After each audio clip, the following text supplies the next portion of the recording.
feel like we should do a bismillah at the beginning of your talk.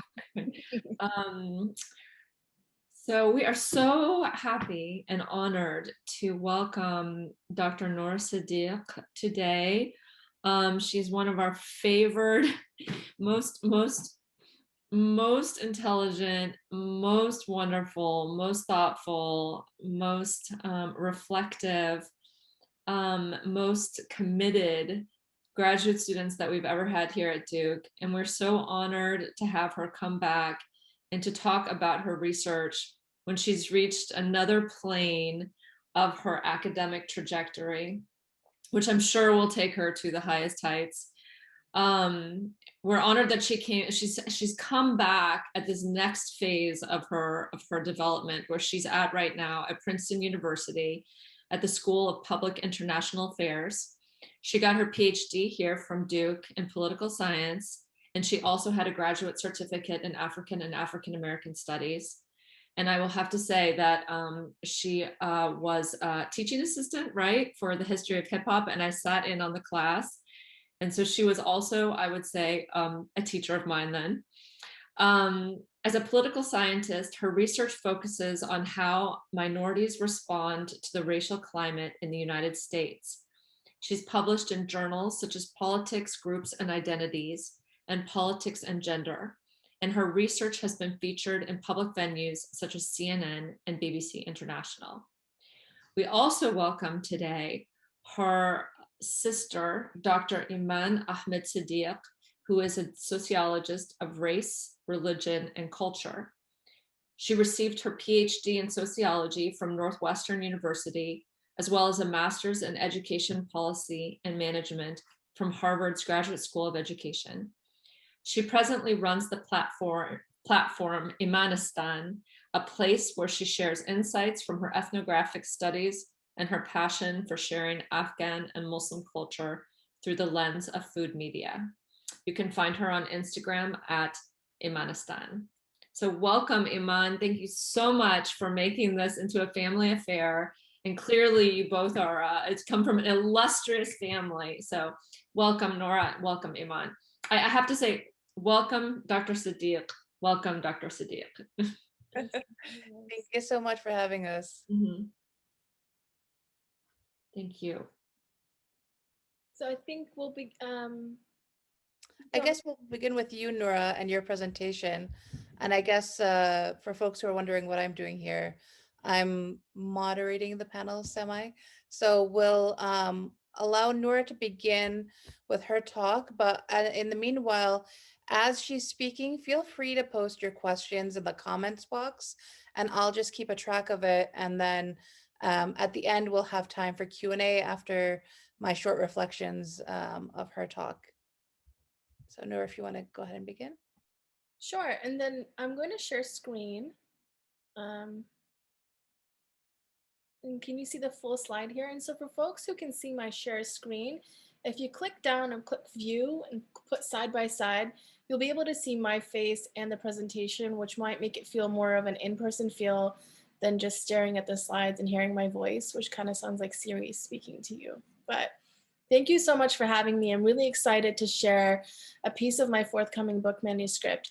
This is titled Ummah Consciousness, Collective Community Engagement for Muslims in the United States.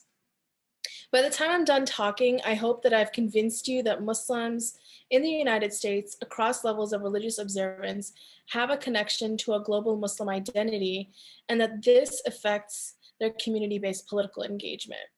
A preview of how we'll walk through this conversation is as follows. I'll share with you a motivating puzzle, the 3 research questions I'll walk through with you today, introduce you to my theory of Ummah consciousness, and then share some of my findings, which are, I employ a mixed method approach. I had done some qualitative interviews, and then I also have survey findings that I'll share as well, and then leave you with the concluding discussion. So I want to start with the story of Luqman Abdullah. Imam Luqman is an imam in Detroit, Michigan, and one could argue in a pre-9/11 world, he was someone that you would view that his life was probably most affected by him being an African-American male. What I would argue is in a post 9/11 world, his identity as a Muslim affected the outcomes of the latter end of his life. He passed away in 2009. So Muslims, does race matter for religion? What we know is that in a post 9/11 world, things shifted dramatically for Muslims. Negative media portrayals increased, public opinion of Muslims diminished, hate crimes and acts of violence towards Muslims increased, and government policies targeting Muslims escalated and heightened. Most iconic is the Patriot Act. It's so iconic that Hassan Minhaj, whom some of you may know from The Daily Show or his Netflix special, titled his Netflix show The Patriot Act. This legislation was signed into law about 2 months after 9/11. It increased surveillance and eased restrictions in how law enforcement obtains the records and information of suspects in terror-related cases. And an example of this is the NYPD. They managed to increase their surveillance of Muslims within New York and even outside the jurisdiction, heading into Yale University. So there was a lot of public outcry about how even your sort of like protected minority of like elite students were affected by the Patriot Act. So returning to Imam Luqman, he had always been on the FBI list because of his ties to the Black Power movement, but there was not enough evidence for the FBI to stage an investigation, but the Patriot Act eased those types of rules. So the FBI was able to investigate him. They set up a sting operation, and unfortunately in that sting operation, he was killed. And the death of Imam Luqman sent shockwaves across the Muslim community in Michigan, not only within the community in his masjid, but for Muslims across communities in Southeast Michigan. This was shocking. And the reality is that the death of Imam Luqman is not an isolated incident, and we see many instances and examples such as his increase in a post 9/11 world. In addition to deaths like this, you see anti-Muslim assaults exceed after 2001. So you see sort of two spikes in this data point. This is from Hugh, one post 9/11 and then another in 2016. And as we know, what happened in 2016, Donald Trump was inducted into office. In addition, anti-mosque incidences increase. The purple states are the states that have the most amount of anti-mosque incidences. This data is from the ACLU from 2020. So you see that Texas, California, Florida were affected. You'll see that even North Carolina wasn't doing so great. There were a lot of targeted attacks towards mosques in the state of North Carolina as well. And negative media portrayals of Muslims increase negative attitudes towards Muslims. So we have a lot of incredible work just highlighting the correlation of an increase of negative media towards Muslims and how that affected and brought a decrease of favorable opinion towards Muslims. What we don't understand very well within the discipline of political science is how Muslims react to this racial climate. So we have really incredible work about what the climate looks like. What we have a limited understanding of is what are Muslims' reactions, and particularly how does this affect their identity formation? So my overarching research question is, how does the anti-Muslim political climate affect Muslims' group identity formation? And so I want to spend a minute, and so I know we have a mixed audience of folks. Some might be from political science, some might be from other disciplines, and share with you the literature within political science that my work is anchored in. Before I do that, I just want to quickly say that there's 3 research questions related to this that I'm going to walk through today. 1, do Muslims in the US hold a commitment to the global Muslim community? i.e., do Muslims hold a sense of Ummah consciousness? Ummah is essentially the Arabic word for community. So I'll be using that word pretty frequently. And the Ummah consciousness is a theory I'll introduce and share the details of shortly. But do experiences of discrimination increase Ummah consciousness? And lastly, how does a sense of Ummah consciousness influence Muslim political behavior? My answers, I'll just tell you from the jump. Muslims in the US across levels of religious practice do hold a sense of Ummah consciousness. Experiences of discrimination increase the higher sense of Ummah consciousness one has. Having a higher sense of Ummah consciousness increases one's likelihood to participate in community-based protests. And finally, religion matters, but not religiosity. And that's something we can talk about in the discussion, and it comes up a lot in my empirical findings. But that's a really important nuance that I think that I want us to think about more.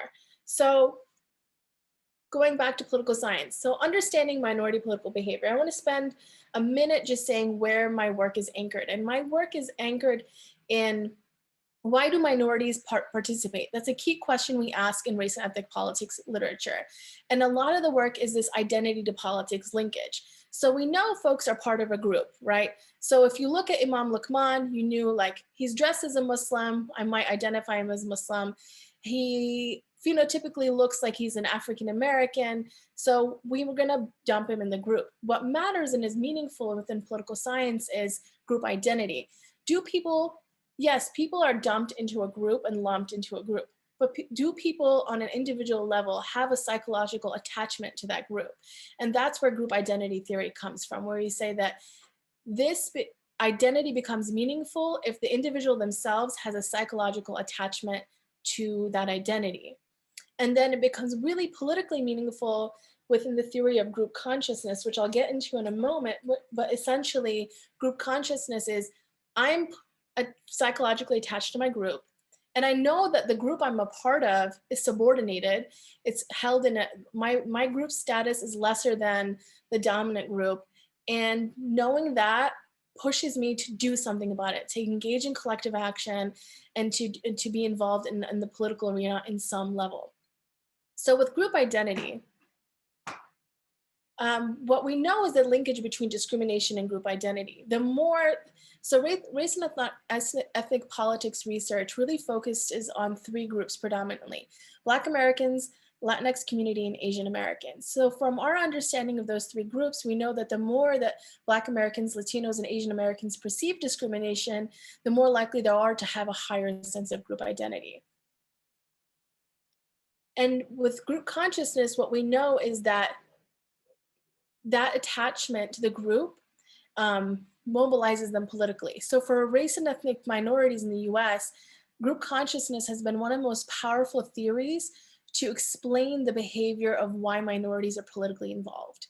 Are there any clarifying questions, Iman, that I should take at this moment? Because I'm like rushing through, you know, what I would teach in a semester. Feel free to continue. Everyone seems okay, cool. So group consciousness theory. One of the things that we really, we caution in political science is the presumption of functional isomorphism. Like, just because something happens in group A doesn't mean it's going to look the same in group B. So we can't presume encounters with discrimination engender the same response across different communities. And with Muslims, we know that they're distinct from the other communities that I mentioned. What makes them distinct? The fact that Muslims include people such as Latinx Muslims, Black Muslims, Arab Americans. So it's a faith-based group, right? It's not just an ethnic group or one that's a racially constructed group. And that different factors influence the relationship to the community, prior community histories, and the kinds of community spaces Muslims occupy makes them a distinct group. So before I get into sort of some of the theory, I want to take a moment and make sure we're on the same page about who Muslims are in the United States. I'm sure for some of you tuning in, you might be Muslim or have been heavily involved. And so some of this is information you already know, but I want to make sure that everyone in the audience is sort of on the same page with us about who Muslims are in the US. So when you look at this photo, you sort of see the diversity of Muslims in the US, right? On your right-hand side, you have Kareem Abdul-Jabbar, who was a convert to Islam. He converted when he was a student at UCLA. You have on your my left-hand side, Duke alum Ibtihaj Muhammad, who comes from a Muslim home, Black American woman that's like generationally Muslim. And then you see Daily Show Hassan Minhaj came from a South Asian home, second generation immigrant. Mahershala Ali is Ahmadi Muslim, so comes from a Muslim minority sect. And Enes Kanter is a first generation immigrant Muslim from Turkey. So just by looking at who's in pop culture that's Muslim, you get an understanding of the diversity of Muslims in the US. I employed qualitative interviews, and one of the things that I wanted to really point out is that within my discipline, at least, When we spend time with Muslims, that time spent is typically within mosque spaces or mosque adjacent spaces. And I'm gonna play a 1-minute clip of an art space. And these kind of art spaces exist across the US. And to give you an understanding of the fact that Muslims organize in non-religious spaces, and I wanna demystify the fact that Muslims come together even when religion is not the primary reason for them coming together. And Iman, if you can't hear the volume, just let me know so I can play it again. Sure thing.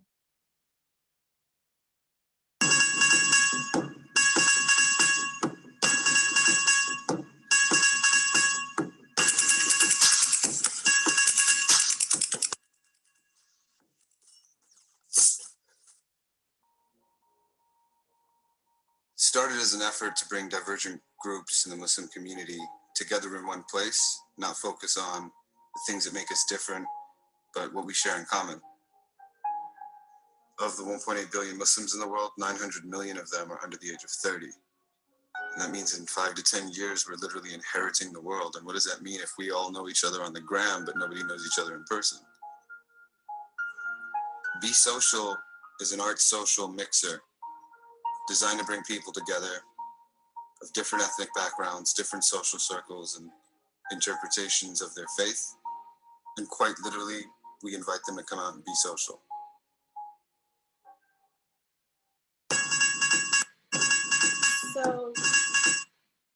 So art spaces like this exist across the US in the big metropolitan areas where Muslims live. So where do Muslims reside? You'll see here that like the orange tone, the darker tone, red-orange are the big communities of Muslims that live in the US. So you see the Southern California and the Bay Area and the California have a big community, pockets across Texas, Florida, and I zoomed in on North Carolina. So if you know your North Carolina map, you'll see that Durham and this sort of like there's pockets in the South that also have meaningful numbers of Muslims that live and reside in the area. The diversity of Muslims isn't just in the geographical spaces they occupy, it's in their family-based income. 32% of Muslims make less than $30,000 a year, but then you have a sizable portion, about 18% or more, that make $100,000 or more. So there's a lot of class variation among Muslims in the United States.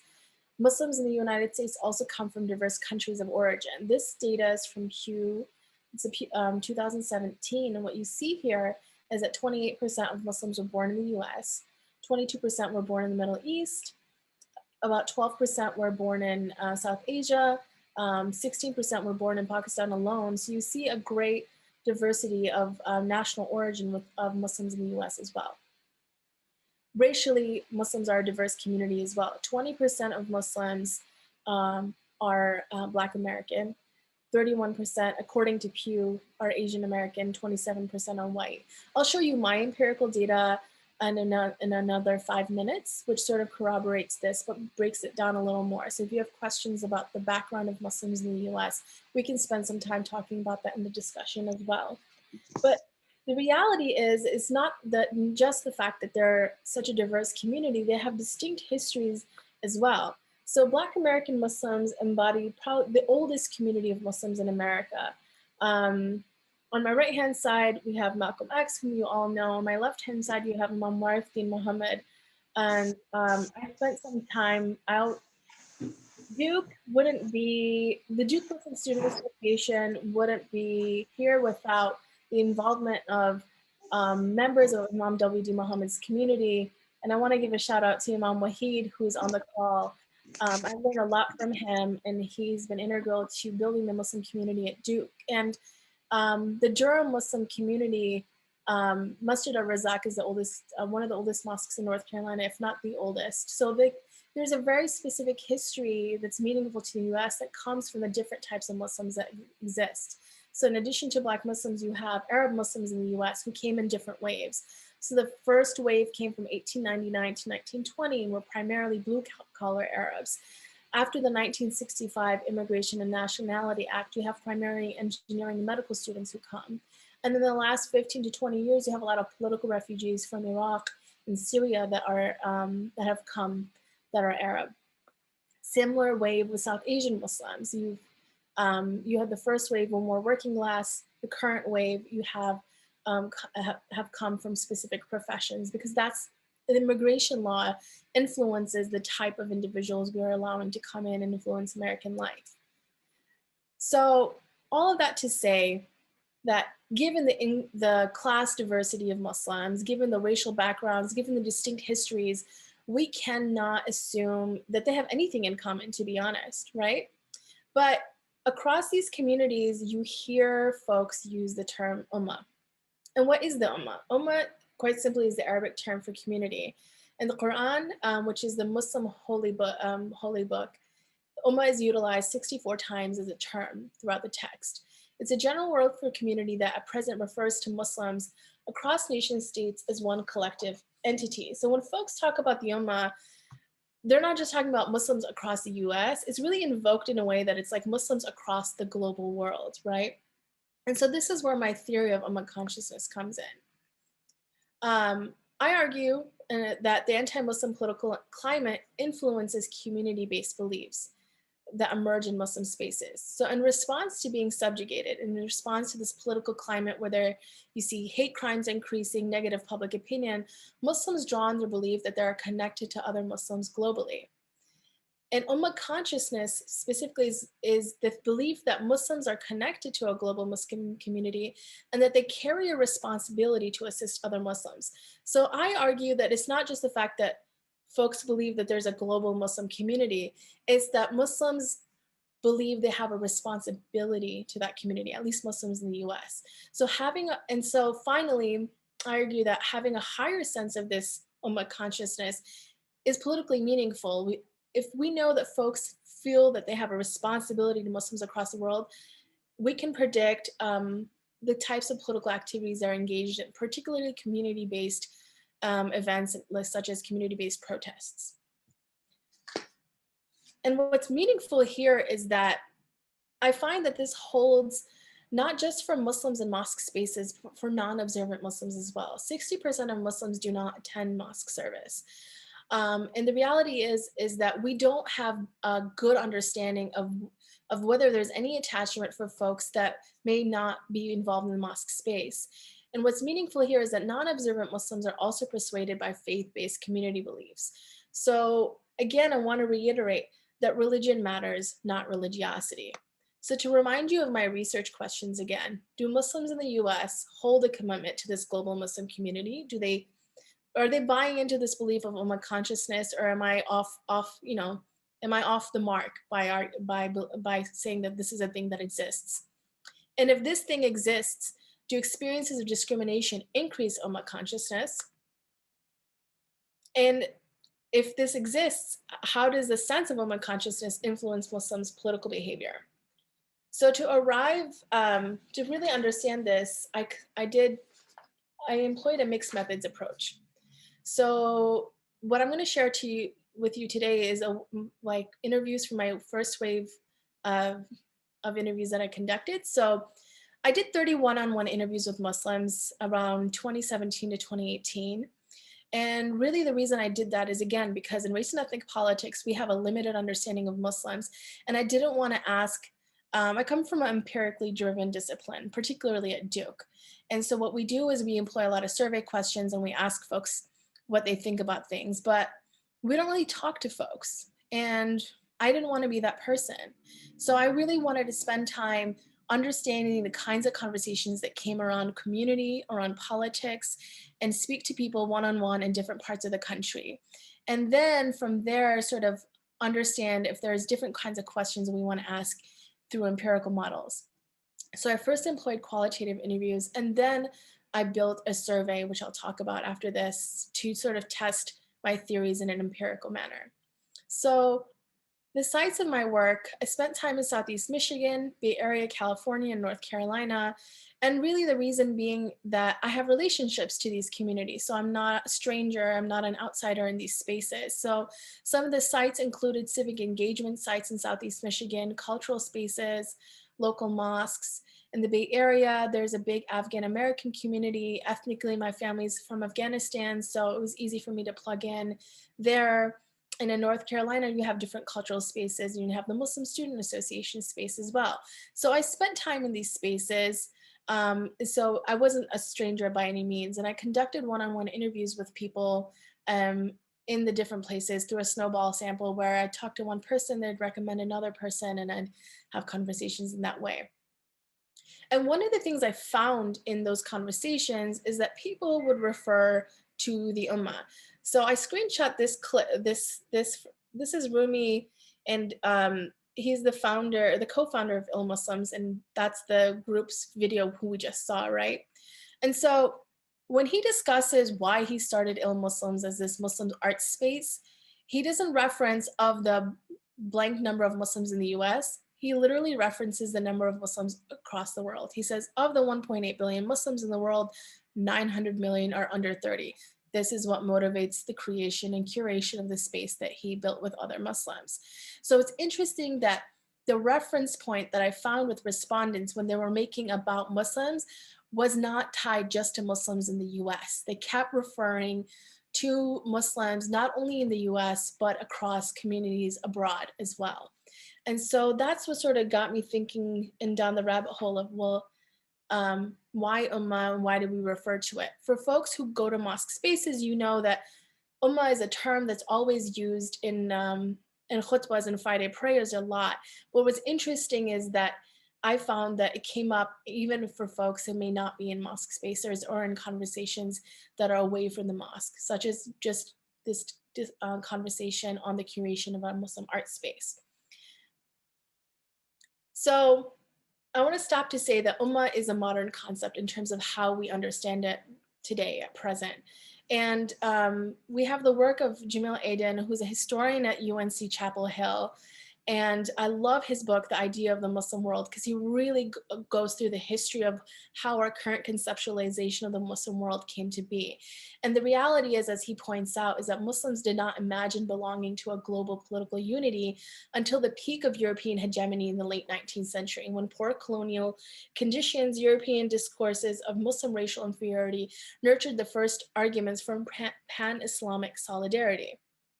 So again, Pan-Islamism didn't come about, this was not a thing that existed since the development of the Quran. This is a reaction to colonization and Muslims coming together through the common experience under the threat of Western imperialism. And you see that this notion of Ummah comes to rise at the same time that Pan-Asianism and Pan-Africanism become popular rallying cries for folks too.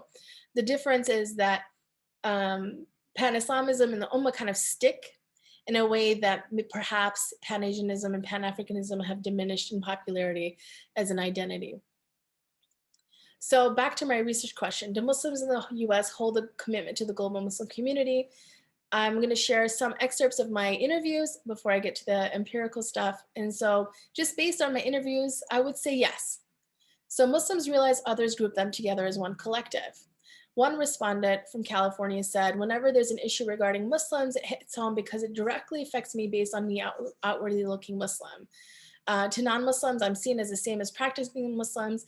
They don't know my beliefs or practices. They homogenize me in the same category as all Muslims. Ummah consciousness, experiencing discrimination increases one's interest to engage in community-based work, even for non-practicing Muslims. So I had one respondent, Ali, who I won't read this, but I'll sort of paraphrase. Essentially not a practicing Muslim, but their mom was, but incidences occurred locally, instances of hate crimes, which offended which got him so worked up that he was like, you know what, I need to get involved somehow. I'm going to contact the mosque. I'm going to set up a voter registration drive. There's too much going on and he has to do something, right?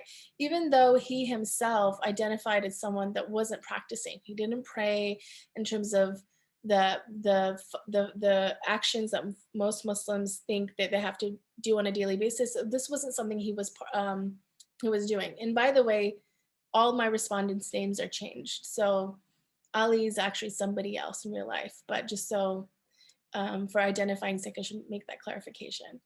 And then finally, I'm going to share this story, and this is based in North Carolina. So most of the folks on this call already know the tragic story of Dia, Yusr, and Razan, our three winners. And so this might be a bit, this might take you somewhere emotionally, just for folks that are from North Carolina. So I want to just give you that warning. But because one of my respondents many of my respondents referenced it, but it's interesting because, so for those that don't know, there were 3 Muslim students that were killed in their apartment by a supremacist who targeted them because of his Islamophobic beliefs. And the evening after his death, there was a vigil at UNC where folks got together to commemorate their lives. And there's been a lot of work done in their honor after their passing. So they've left a very important legacy behind. But that event and their death was very traumatic for Muslims in the North Carolina area, but particularly for UNC students and Duke Muslim students. It was a very traumatic experience, and it was something that folks recalled. So one of my respondents says, I will never forget those 3 babies. I found out about their death on social media, Muslim Facebook, Muslim Twitter, they were on it. It felt like all the Muslims knew, but I went to work and no one outside my Muslim friends were talking about it. And then the respondent discusses attending their funeral and says, I'll never forget seeing everyone. And the place was packed, and I mean packed. It was a movement of Muslims from all backgrounds there. It was a great show of unity. I just wish it did not take something this tragic to bring that about. So again, this connection to, I believe like this tragic event happens and I'm connecting to my community across the differences that exist. And finally, do experiences of discrimination increase Ummah consciousness? The last example sort of exemplifies that. And then the political consequences of Ummah consciousness. Muad Harezi tweeted this February 8th and said, I grew up in a middle-class immigrant family. I never expected to run for office. A few years ago, my friends were murdered by an Islamophobe, referencing the Chapel Hill 3. I felt broken and waited for our leaders to respond. But after George Floyd's murder, I realized change couldn't wait and I needed to act. So he references that specifically and that being a motivation for him to act. So after I was done with my interviews, I had a sense of the kinds of discourse that was happening on the ground with folks. And for political scientists, we really want to understand trends and empirically what's going on and what relationships we may see. So I built a survey in 2019. It was an online panel survey. I worked with a Qualtrics survey firm. And we worked really hard. I worked to build a nationally representative pool of Muslims. So there's 1,000 respondents in my survey. And what's meaningful here is that outside of Pew, we have very limited data sets on Muslims in the US. So we have the Pew data set, we have things from the think tank ISPU, and that's pretty much about it when it comes to political science work on Muslims. So finding data that on a hard to reach population is hard. And then also this is a very vulnerable population. I can't just go in asking Muslims all types of questions. We don't necessarily trust surveys given the Patriot Act and sort of the experience of Muslims in a post 9/11 reality. That's something I really had to be mindful of. And in my questionnaire, I included original measures that I developed, including a measure for Ummah consciousness. So my findings, before I share with you my findings to my research questions, I want to tell you who's in my sample. So as you can tell, this is my sample of 1,000 Muslims that I surveyed. Pretty diverse. 21% of my sample identified as Black, 22% as South Asian, 31% as white, and then 11% as Middle Eastern, and then some folks were like white and Latino, Black and Arab. So it's interesting, there's a whole conversation to be had about Muslims and racial identification, but the point being that this sample is pretty diverse. It's diverse across education as well. You have 15% that have less than a high school degree, then you have 31% or more that have more than a master's degree. And then across income, you see a diversity of folks within my sample as well. And then the age of Muslims. And as you can see, the bars kind of skew to age 20. So folks in my sample are on average younger, but I do have folks in my sample across the age range. Any questions on who Muslims are? And we can get to that in Q&A. Yeah, let's do that in Q&A. Okay, so this is who's in my sample. So returning to my research question, do Muslims in the US hold a commitment to the global Muslim community? Do they hold the sense of Ummah consciousness? I find that yes, they do. So the way I measure my consciousness is I ask folks, I say, here's a statement. Issues that affect Muslims in other countries are ones that I should care about too. I ask them this question, which is on the left-hand side here. And I tell them, let me know if you strongly disagree or strongly agree with this statement. What you find is that 51% of the people in my sample strongly agree that issues that affect Muslims in other countries are ones that I should care about too.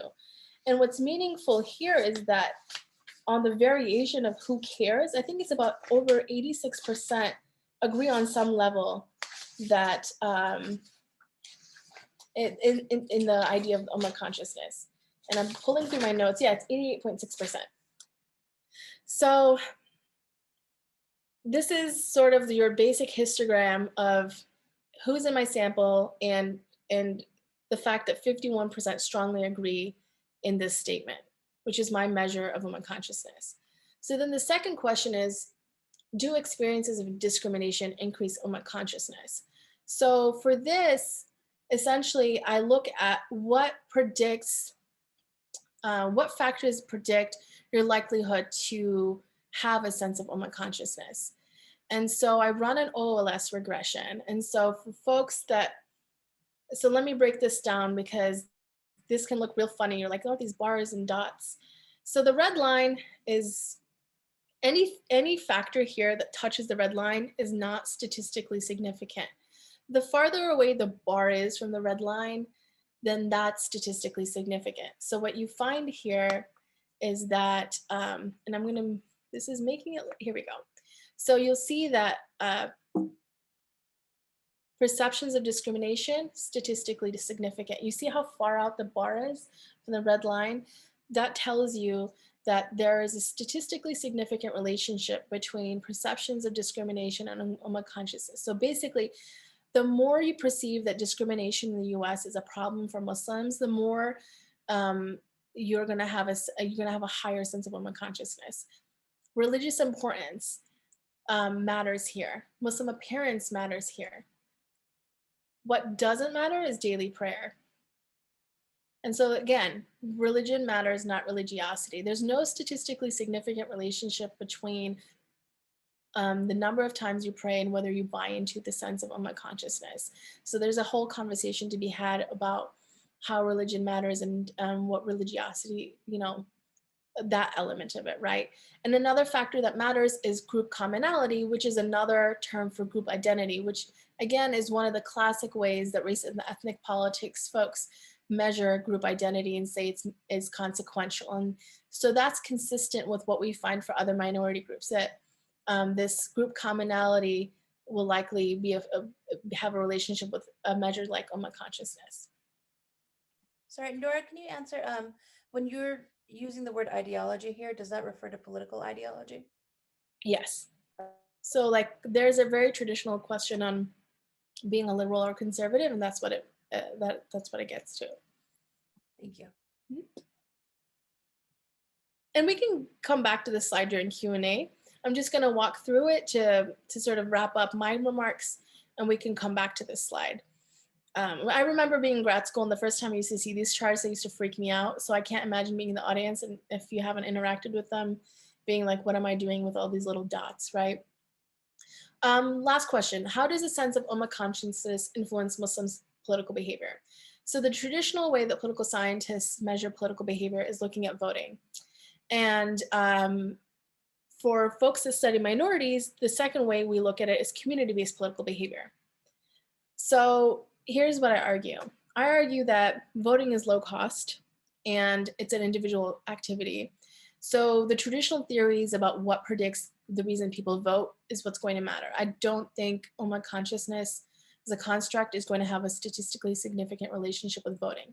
I think that it's low cost, and we, based on what we know of voting and theories around voting, I would not be surprised if there's a relationship. That's my expectation. But with community-based protest, I expect to see a relationship between Ummah consciousness and community-based protest.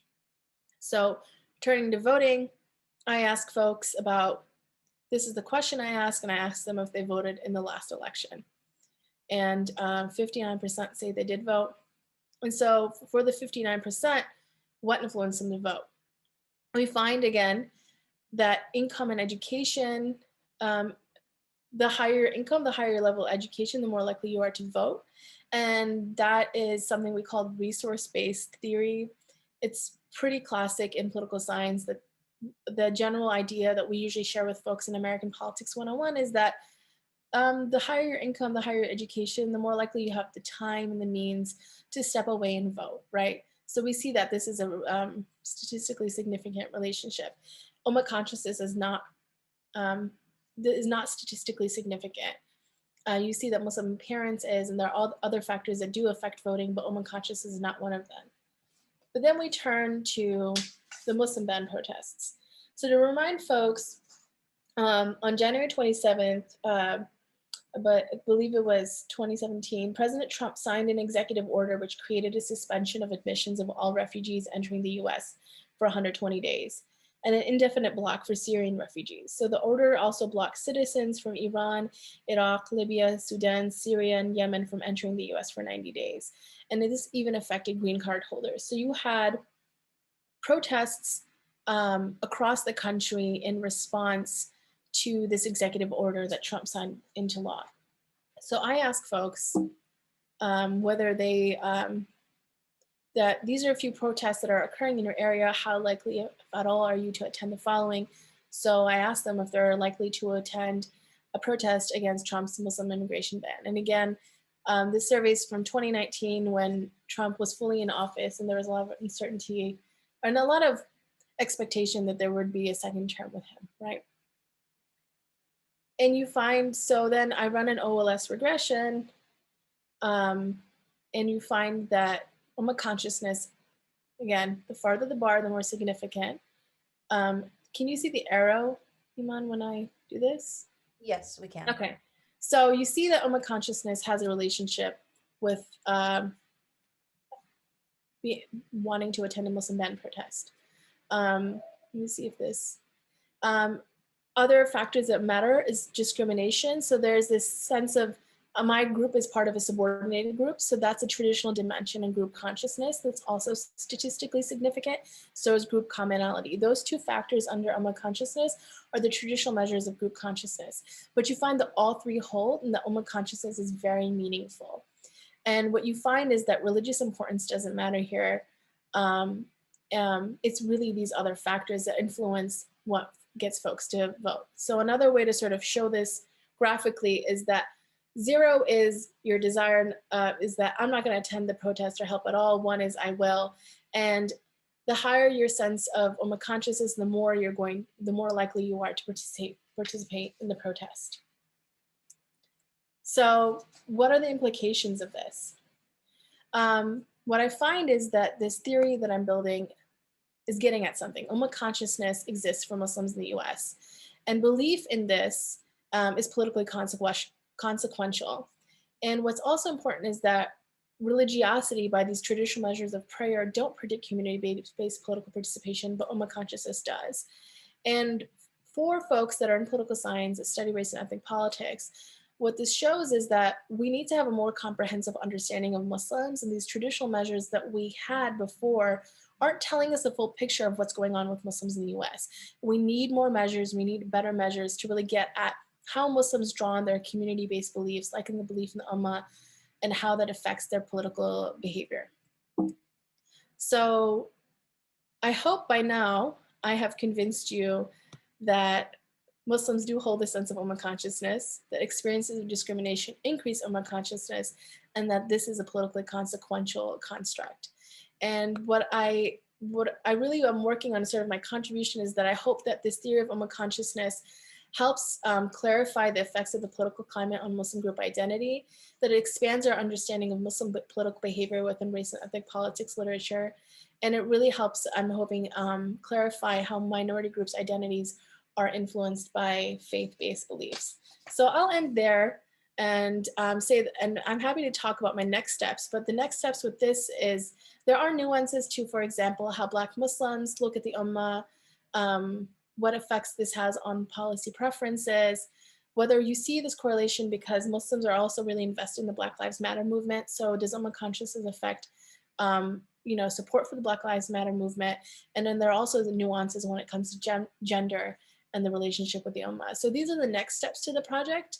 I'm happy to talk about, but I'll hand the baton off to Dr. Iman.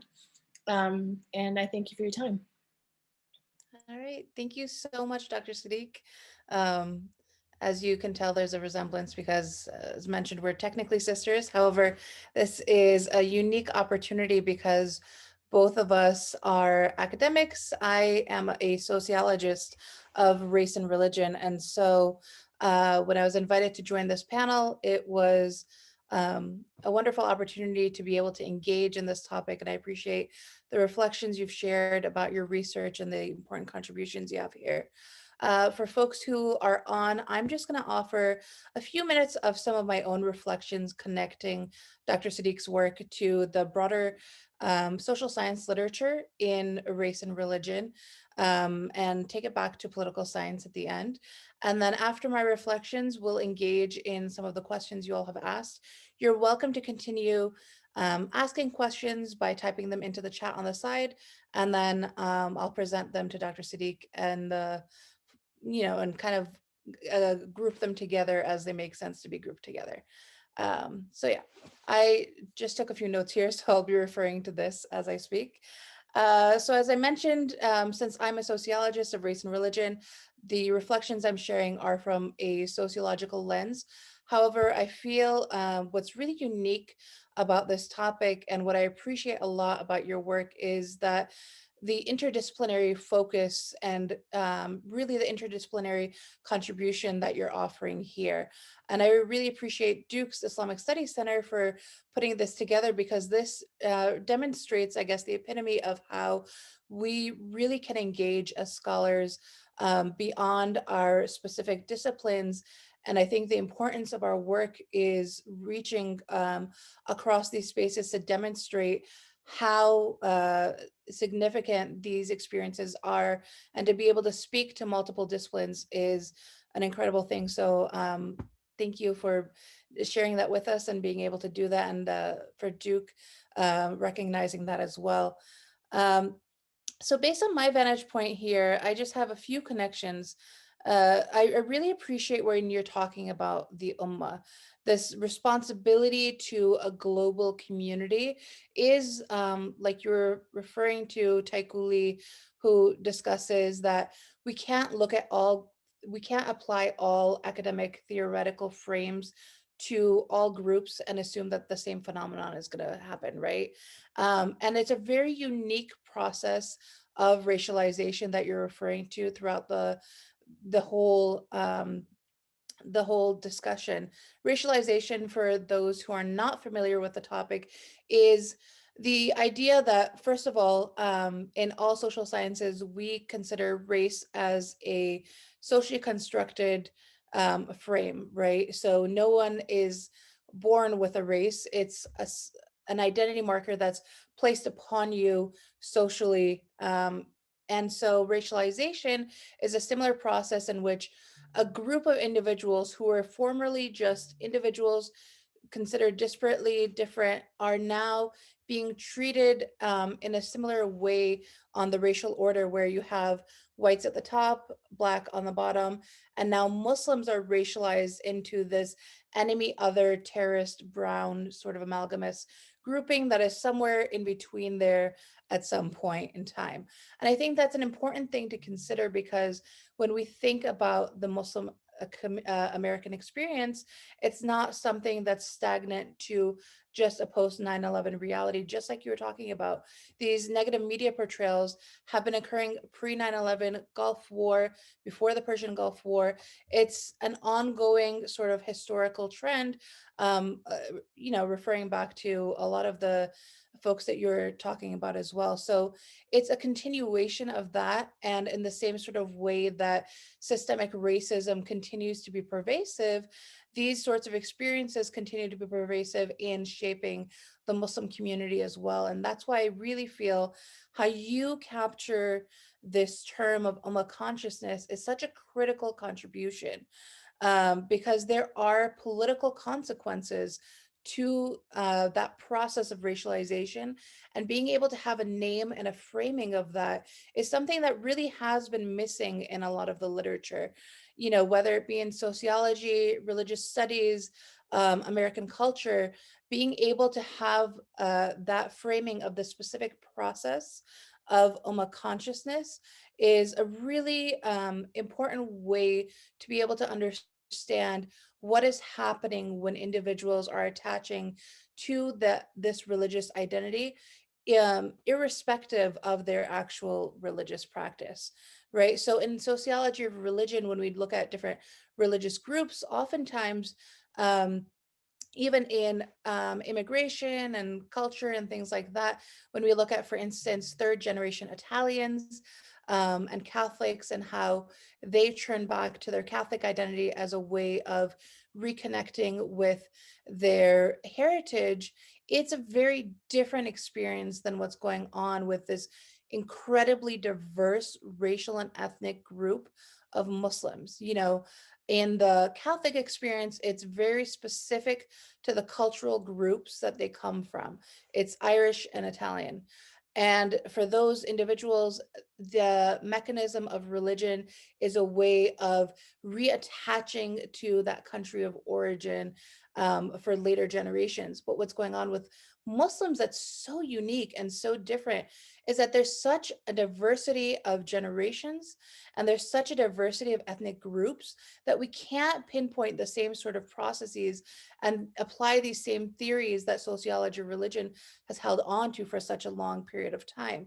And that's what I think is the most significant contribution of Ummah consciousness, is that you take a group that is, in all respects, probably the most diverse religious group in the US, and has the largest span across different generations, age groups, income, racial and ethnic backgrounds.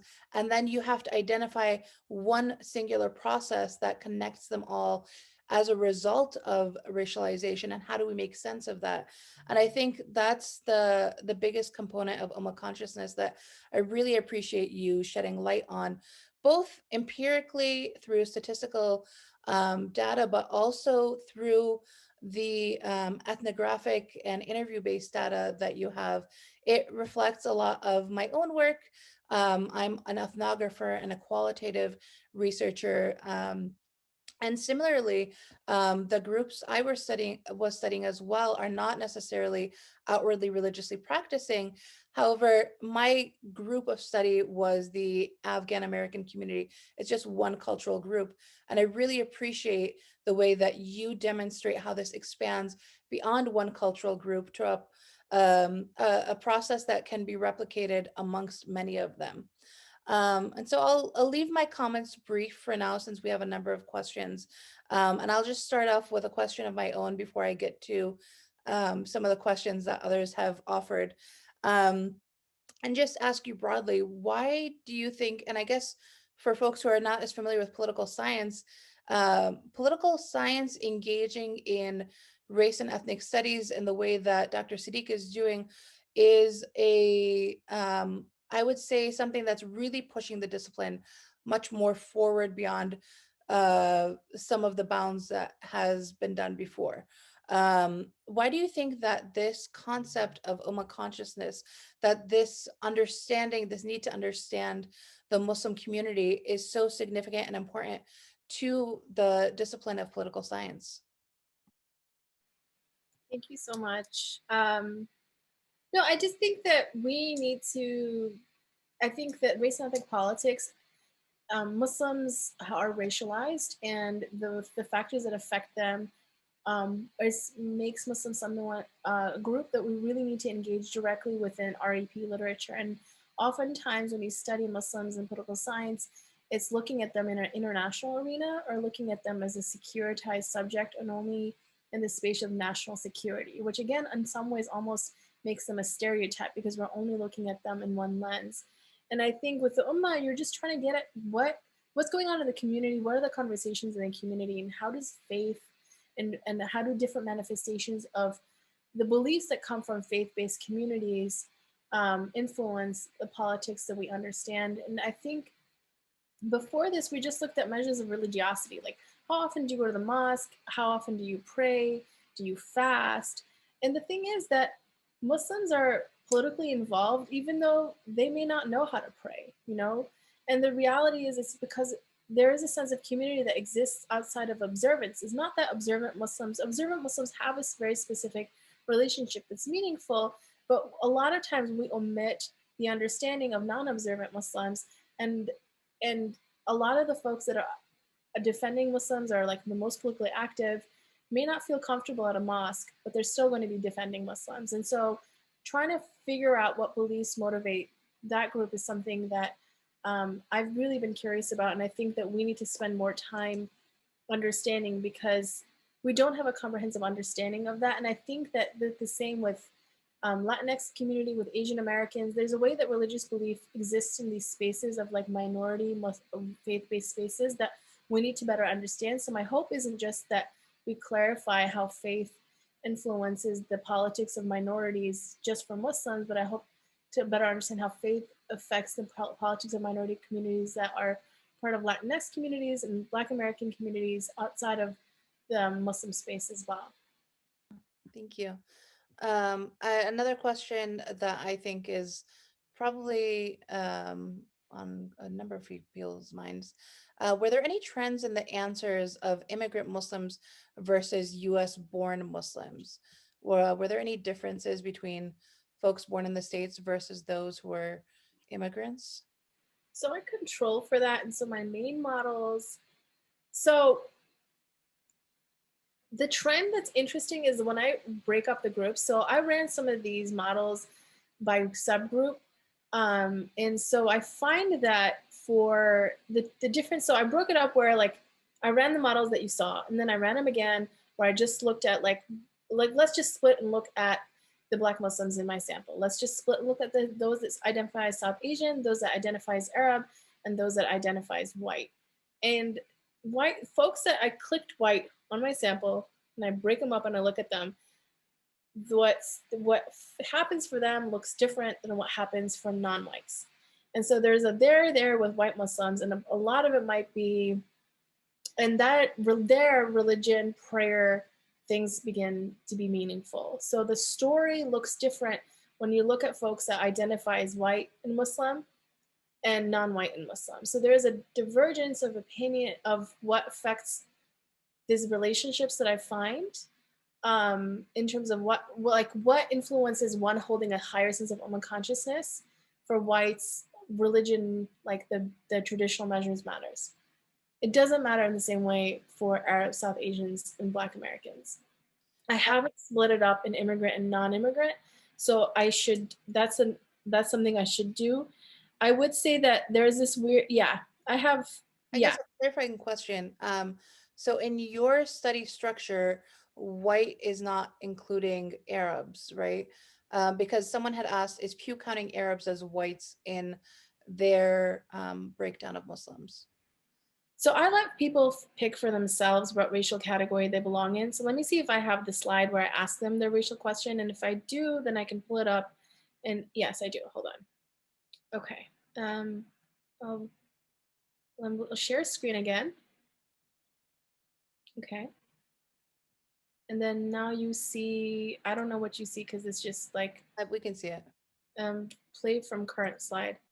Okay. I just ask folks, what racial or ethnic groups describe you? And I say, select all that apply. So white, Black, African American, American Indian or Alaska Native, Hispanic or Latino, North African, East African, Middle Eastern, Arab, South Asian, Central Asian, East Asian, other. And there's something to be said that because folks are so, the folks are so used to, because they were legally classified as white, there is this knee jerk to click white a lot, right? And so especially if folks are going fast in the survey, they might just click white. But I try to leave both white and Arab there so folks identify who they are. And so there should be a whole paper written about the effects of this, but we let the respondents identify who they are. I didn't do the identification for them. What I could do in addition to this is look at countries of origin and then map on countries of origin to who clicked as white. And I think I have that data on an Excel somewhere. And there are still a large number of Arabs that clicked white that come from countries of origin that are, so when I ask them about countries of origin, I ask, where were you born? Where was your mom born? Where was your dad born? So I look at country of origin, not just about where they were born, but where their parents were born. And you do find that Arabs tend to click white more often than other groups. And there's a whole history there because of the legal classification of Arabs, right? Yeah. That there are some differences that might be masks. The white category is larger in the sample than it needs to be because a lot of the ways that the government legally classifies folks from the Middle East, North Africa region. Okay, I appreciate that. Someone is asking, does high Ummah consciousness also make people more likely to pay attention to international politics? My knee jerk is, okay, so the problem with survey data is I can't say what caused what. So maybe people watch a lot of news and that increased their Ummah consciousness, or maybe you have a higher sense of Ummah consciousness, which is why. So what came first, the chicken or the egg? The way I can't tell you a straight causal story based on the types of data that I have, but my hunch is yes, just based on how respondents were talking about it. And the best example, for example, when the attacks of the mosque in New Zealand happened, the Christchurch community in New Zealand, that sent reverberations across the Muslim community in the US. People were talking about New Zealand and the New Zealand Muslim community as if New Zealand was a state attached to California in terms of the emotions, in terms of the trauma, in terms of the experience. And so is the average Muslim always paying attention to New Zealand politics? Probably not. But I think that case would be an interesting one to think about. And something I have been thinking about is like building an experiment around whether, I tell them about a story like the story of what happened in New Zealand, and then we see whether that influences whether people's desire to consume news changes after I give them an experiment. I put them in a psych experiment and put them in like a traditional psych experiment, and I do that.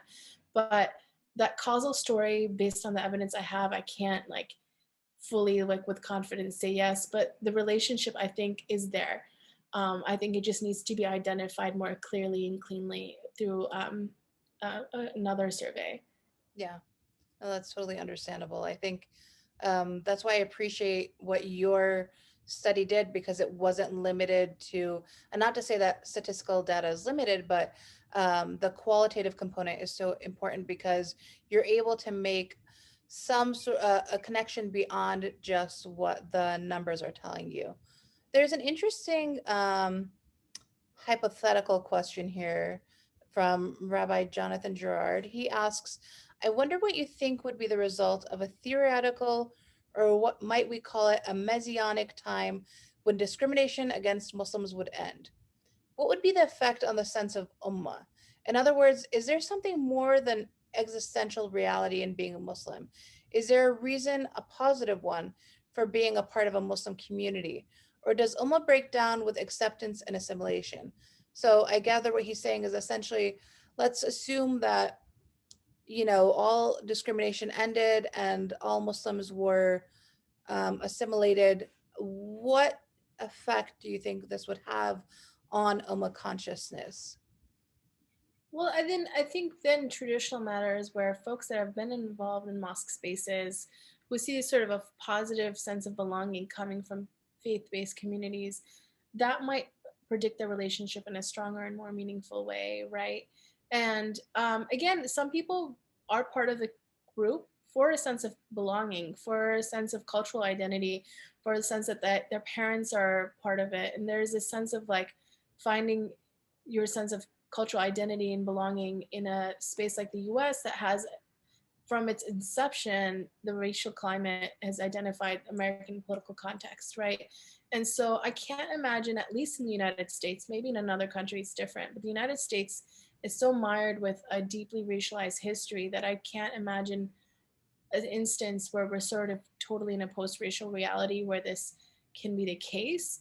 We might see that in other countries. I'm not a country expert of anyone outside of the US. I'm an Americanist, but yeah, I think that's an important question. And there is positivity. And a lot of it's a community belonging. People were definitely in spaces because they wanted to belong to something. And, you know, they may, there would be like times of like some spaces where it's time for prayer. People don't pray, but they were just there to be part of community. And so I think that's another, that makes me think like asking questions around belongingness. And that gets more into sociology, but I think, I was going to say exactly what you were saying.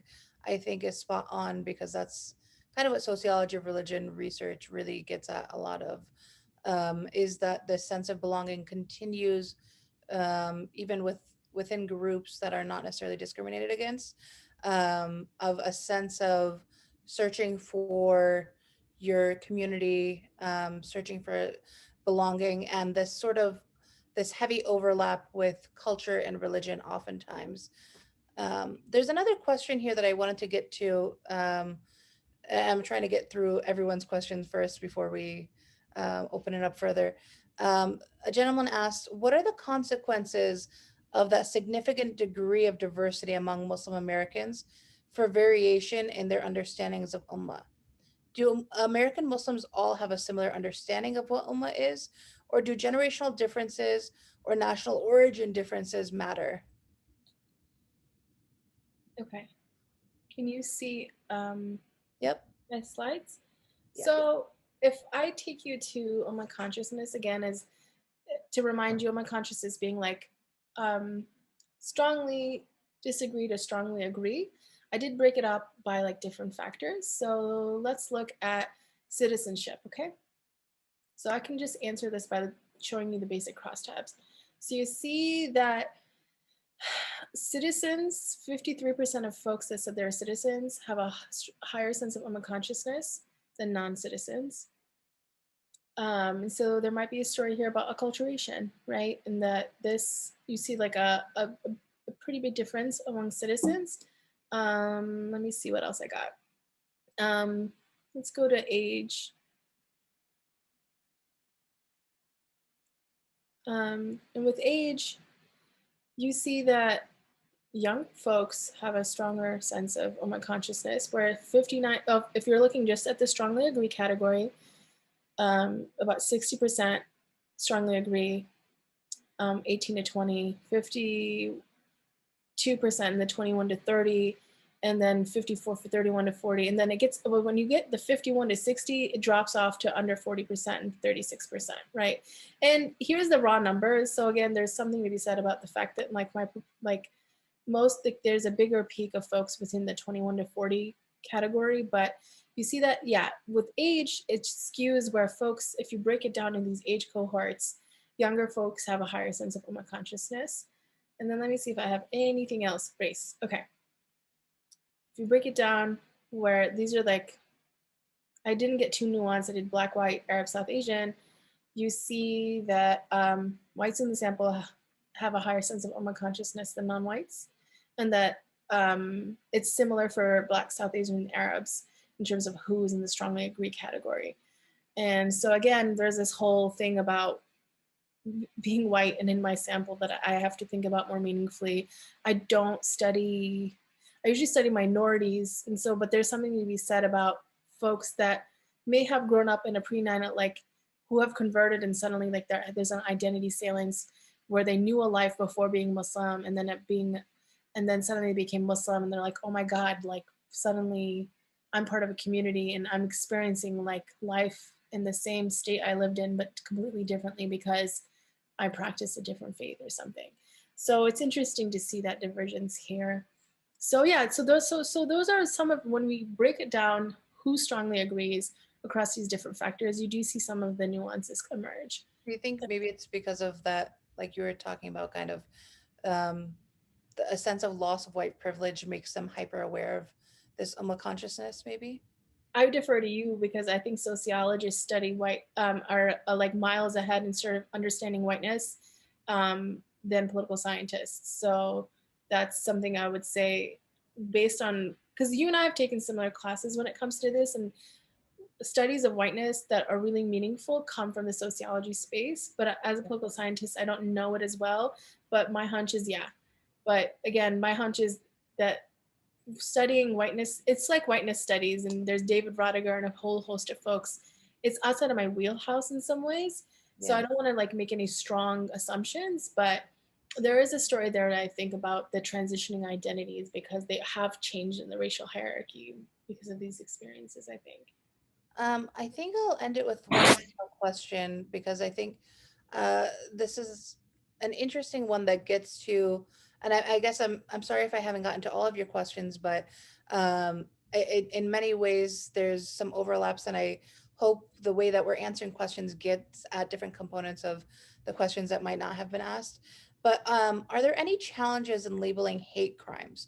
According to the FBI, what she's saying, she's not sure if that's a reputable source for this, but hate crimes against Muslims in America, it always surprises her as how low it is reported compared to other religious groups.